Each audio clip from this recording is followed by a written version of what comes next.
Bismillahirrahmanirrahim. Assalamualaikum warahmatullahi wabarakatuh. Alhamdulillahilladzi syara'a li'ibadihi ma fihi salahuhu wa rahatuhum wa amarahum bima yuhaqqiqu maslahatahum fid dunya wal akhirah. Alhamdulillahilladzi amara bil 'iddah li hifdzil ansab wa sayanati huquqil mar'ah. Asyhadu an la ilaha illallah wa asyhadu anna Muhammadan 'abduhu wa rasuluhu sallallahu alaihi wa ala alihi wa sahbihi ajma'in. Segala puji hanya milik Allah Subhanahu wa taala yang Maha menetapkan hukum-hukum syariah yang penuh hikmah dan maslahah. Salawat serta salam semoga tercurah kepada junjungan Nabi besar Muhammad sallallahu alaihi wasallam, teladan kita di dalam segala aspek kehidupan, kepada keluarga beliau, sahabat-sahabat beliau dan seluruh umatnya yang istiqamah hingga akhir zaman. Ayyul ikhwah, para pendengar yang dimuliakan Allah, Islam adalah agama yang tidak hanya mengatur hubungan manusia dengan Tuhannya, tetapi juga hubungan sesama manusia, bahkan hingga urusan yang paling personal sekalipun, seperti pernikahan, perceraian, dan masa pasca perceraian itu sendiri. Salah satu ajaran yang sering kali dianggap sensitif, namun sebenarnya syarat, makna dan nilai luhur adalah masa iddah. Sebagian orang menganggap iddah sebagai bentuk pembatasan terhadap perempuan. Bahkan ada yang bertanya, mengapa hanya perempuan yang diberi masa tunggu setelah perceraian atau kematian pasangan? Marilah kita jawab dengan ilmu, dalil dan hikmah daripada syariat itu, ilmu psikologi dan pandangan sosiologi. Yang pertama, apa definisi iddah secara bahasa dan juga syariah?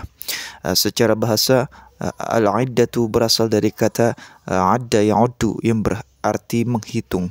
Maka secara literal, iddah adalah sesuatu yang dihitung atau ditentukan. Secara istilah syar'i, iddah adalah masa tunggu yang diwajibkan atas wanita setelah perpisahan dari suaminya, baik karena cerai atau wafat, sebagai bentuk ibadah dan perlindungan terhadap hak-hak dirinya. Yang selanjutnya, jenis dan durasi masa iddah itu seperti apa? Islam membagi masa iddah menjadi beberapa bentuk sesuai kondisi yang dialaminya. Yang pertama, iddah karena wafatnya suaminya. Maka itu wajib menjalani selama 4 bulan 10 hari sebagaimana yang difirmankan Allah, وَالَّذِينَ يُتَوَفَّوْنَ مِنْكُمْ وَيَذَرُونَ أَزْوَاجًا يَتَرَبَّصْنَ بِأَنْفُسِهِنَّ 4 أَشْهُرٍ وَعَشْرًا. Surah Al-Baqarah ayat 234. Yang selanjutnya adalah iddah karena talak dan masih mengalami haid selama 3 kali haid, sebagaimana di dalam Al-Quran, وَالْمُطَلَّقَّاتُ يَتَرَبَّصْنَ بِأَنْفُسِهِنَّ 3 قُرُوءٍ. Suratul Baqarah ayat 228. Yang ketiga, tidak mengalami haid karena usia atau belum baligh, maka iddahnya adalah 3 bulan sesuai dengan firman Allah, وَاللَّائِي يَئِسْنَ مِنَ الْمَحِيضِ مِنْ نِسَائِكُمْ إِنْ ارْتَبْتُمْ فَعِدَّتُهُنَّ 3 أشهر. Suratul Talaq ayat 4. Yang keempat, jika wanita di dalam keadaan hamil, maka masa iddahnya adalah sampai melahirkan, sebagaimana firman Allah, wa ulatul ahmal ajaluhunna ay yad'na hamlahun. Suratul Talaq ayat 4. Yang kelima adalah belum pernah disentuh atau disetubuhi, maka ini adalah tidak ada masa iddah, sebagaimana yang difirmankan Allah, ya ayyuhalladzina amanu idza nakahtumul mu'minat thumma talaqtumuhunna min qabli an tamassuhunna fama lakum 'alaihinna min iddah. Suratul Ahzab ayat 49. Lantas apa hikmah syar'i dari masa iddah? Para ulama memandang iddah bukan sekadar aturan, melainkan ibadah yang penuh dengan nilai spiritual dan juga sosial. Al-Imam Al-Qurtubi rahimahullah pernah berkata, al-iddatu ibadatun minal ibadat fiha hifzun lin-nasab wa takrimun lil mar'ah wa taqdirun limithaqiz zawjiyah. Iddah adalah ibadah dari jenis ibadah. Di dalamnya terdapat penjagaan nasab, pemuliaan terhadap perempuan, dan penghargaan terhadap ikatan pernikahan. Tentunya ada beberapa hikmah di antaranya. Yang pertama adalah menjaga nasab dan kehormatan keluarga. Yang kedua, membuka peluang rujuk bagi pasangan di dalam talak raj'i. Dan yang ketiga, waktu untuk pemulihan jiwa dan juga hati. Yang keempat adalah penghormatan terhadap ikatan pernikahan yang telah terjalin. Lantas, berdasarkan pendekatan psikologi, masa iddah adalah ruang untuk penyembuhan, yang tentunya di dalam psikologi modern, kehilangan pasangan baik karena perceraian maupun kematian dikenal sebagai trauma emosional.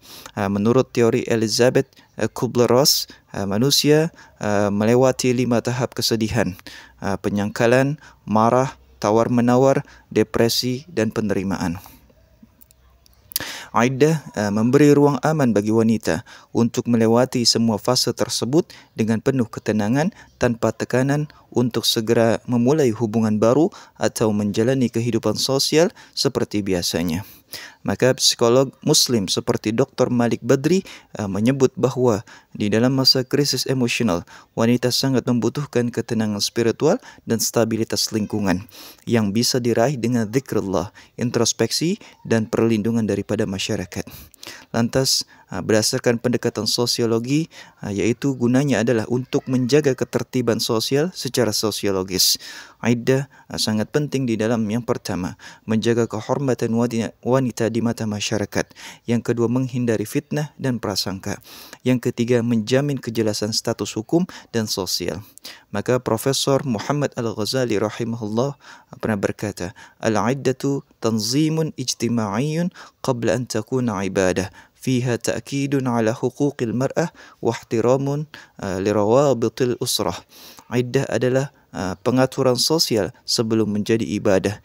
Ia menegaskan hak-hak perempuan dan penghormatan terhadap ikatan keluarga. Lantas, iddah sebagai wujud ketaatan dan jalan menuju ketenangan.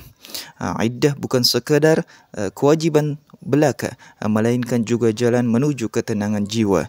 Di saat emosi sedang tidak stabil, Allah menghadirkan masa transisi untuk beribadah, mengingat kematian dan merefleksikan hidup. Wa may yattaqillah yaj'al lahu makhraja.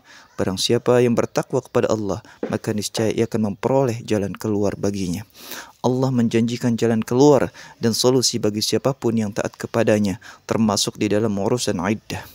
Sebagai penutup, melihat iddah sebagai bentuk kasih sayang Allah, maka ayuhal ikhwah, marilah kita ubah cara pandang kita terhadap iddah. Ia bukan beban, bukan pengekang, tetapi manifestasi kasih sayang Allah Subhanahu wa taala kepada wanita, kepada keluarga, dan kepada masyarakat secara luas.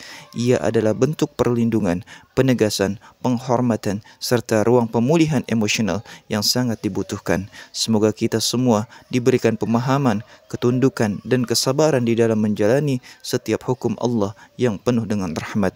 Hadanallahu wa iyyakum ajma'in. Wassalamualaikum warahmatullahi wabarakatuh.